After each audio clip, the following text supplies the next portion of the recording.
Welcome to the primary side of the house. This encompasses most of the main living, including the primary bedroom, primary bath, laundry, mudroom, and of course, my favorite, our screened porch.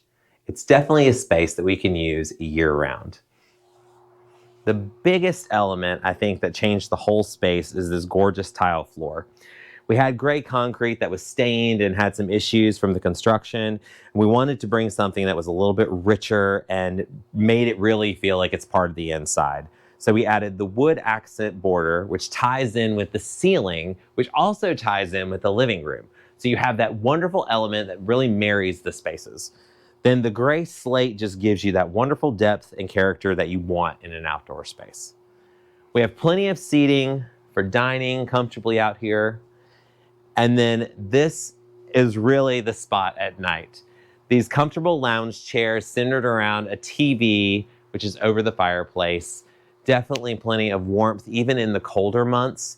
And we have curtains that can close over this whole section to keep some of the wind and air out. And that will really provide you that 365-day use for a wonderful porch like this. Just a few things to think about when you're designing a porch. First of all of the materials are definitely outdoor. You want to use really good durable acrylics and products that are going to withstand any type of sun or weather. Even though this is screened, we want to make sure that we have the top of the line products available. And don't think there's things you can't do. Like, for example, we added this great piece of art. This is actually UV rated and controlled for outdoor use. So you can still add decorative elements that you would normally see inside to make it feel a lot more like your inside spaces. The primary bedroom is one of those spaces that you definitely have to get right. The first thing that was most important to us is definitely having this large window that we could overlook the back of the property. It offers tons of privacy, but it really does give us a nice amount of light in this space. The room itself, we added the beautiful tongue and groove as well. We didn't want to mimic the coffer from the living room, so we went with this sort of tray idea and then added the beams across, giving us, again, the warmth and elevating the space. Ceiling in here actually goes up to almost 11 feet in the center, which still keeps the perimeter, the 10-foot height that we're used to in the rest of the house, without taking anything away from that. And then the wall behind the bed, which was really our statement wall, we added another board and batten treatment to this. Again, we did tone on tone, but we did do an accent color. And I know some people aren't fond of accent walls. I personally think it's a great way to interject color into a space without drenching the entire room. Although I think that is a beautiful look, I do like the idea of giving a little darker substance behind the bed.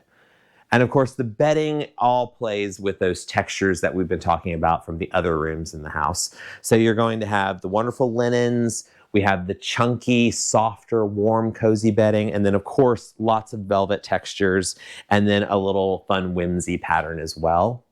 Above the bed, we added this wonderful moody watercolor.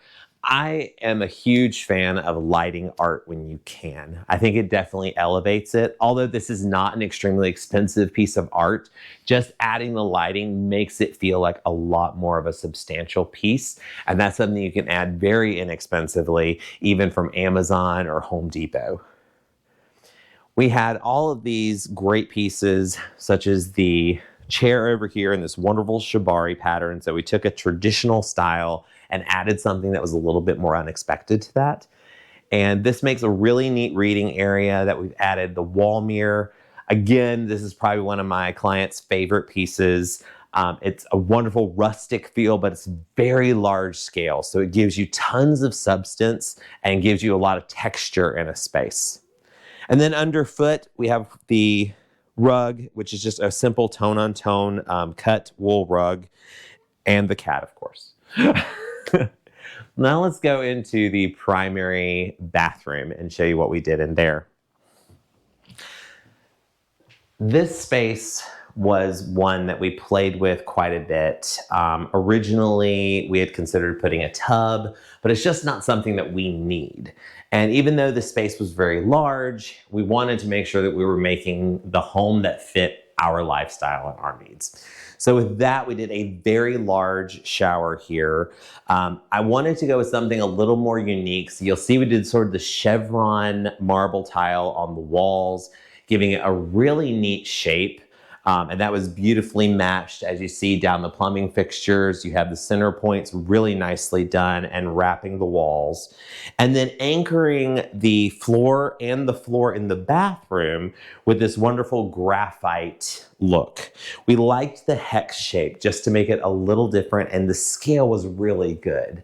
I think a lot of times it's easy to get stuck in the 12 by 24 world, but look at some different shapes, look at some different sizes, and see what could add a little bit of interest into your project. And we mimicked that with the smaller hex in the shower, and then we actually found a large format that made an entire bench seat as well. Now, one of the things I made a mistake on, and I'm always willing to admit when I do that, is I had painted the entire bathroom originally the simple gray, which is a beautiful color. It's light French gray by Sherwin-Williams, but it felt very light and it felt like it didn't have definition. So we added this color outer space as an accent wall. And again, like we discussed in the bedroom, there is a time and a place for an accent wall, and I think this was definitely one. Behind the vanities, it really made the wood tone pop. It really made the accents come alive, and I think it really warmed the space. We also added just some fun pieces of art. This is actually a little neat find that we reframed. These were just some simple online pieces that we found, but they gave that little bit of history and character in the space where maybe there wouldn't necessarily be any. And then above the window, I did this wonderful velvet upholstered cornice, which ties in the pillows from the primary bedroom. So you do have that sort of speaking back and making sure that it all is very cohesive. Now, of course, no home is complete without a custom closet system. And this was really important considering how many shoes I own. So I had this designed, and again, we went with a darker, rich color in here, which brought in the accent from the bathroom. And then we went with the classic white, which was similar to the trim as well as the upper cabinets in the kitchen. So again, everything is relating back to each other throughout the house. We added plenty of completely usable storage, making sure we utilized every inch we could. And then a silly little thing, we added the crown at the top. And I know a lot of times when you're trying to budget these things out, you think, oh, that's something that can be lost. But truly it is that finishing touch, especially since we do have that gap. And in a closet system, that's just going to be a necessary evil. So I wanted to add the crown to really give that definition and a visual stopping point for the eye. What I really like though about this closet is a little hidden charm here. Behind this full-length mirror, we added an ironing station. So we have the ironing board hooked on the wall. We have an outlet back here for the iron. So this is a very usable space, but when it's closed, you get that full-length mirror so you can dress really easily. Then, of course, all of this connects back to our laundry room. And you'll see kind of the circle that you're gonna get from the laundry room through the closet to the bathroom. The laundry room was a space that I really wanted to make sure we got right. One of the biggest things I have always wanted in any home is a nice place to fold. So we created this space here with the washer and dryer, a really high countertop so we can easily unload the dryer, put it here, fold it, hang it, and that immediately then goes right around the corner into the closet. There is no muss, no fuss. It is a very quick and easy transaction, even though I will admit sometimes folding does take 1 to 2 business days. But we wanted to make sure we included lots of storage. So we have 2 separate large storage closets. One's gonna house all of the vacuum cleaners, brooms, all of that. The other actually has all of the hampers for clothing, so we can easily separate that. Now, of course, the pretty part is that we added this beautiful textile-inspired wallpaper. I am a huge fan of wallpaper, and this really changed the whole feel of this space. It really just gives it a lot more texture and dimension than even a paint could.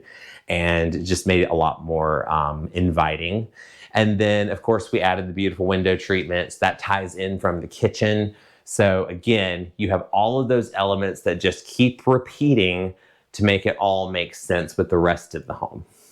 And then we're back in the mudroom. So if you think about really how the flow of this house is, you come from garage to mudroom to laundry, closet, bathroom. So if you're coming in with your sweaty gym clothes, you're not going all the way through the house to do all that.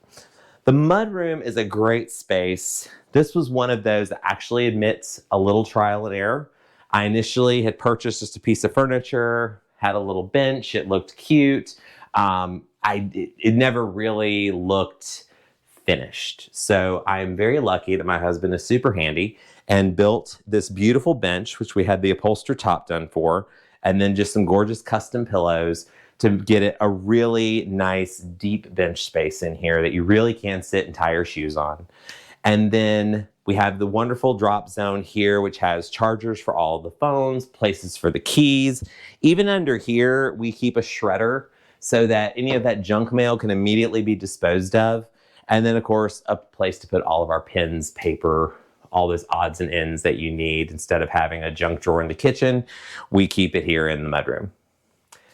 And then probably one of my favorite little jewel boxes in the house is this powder room.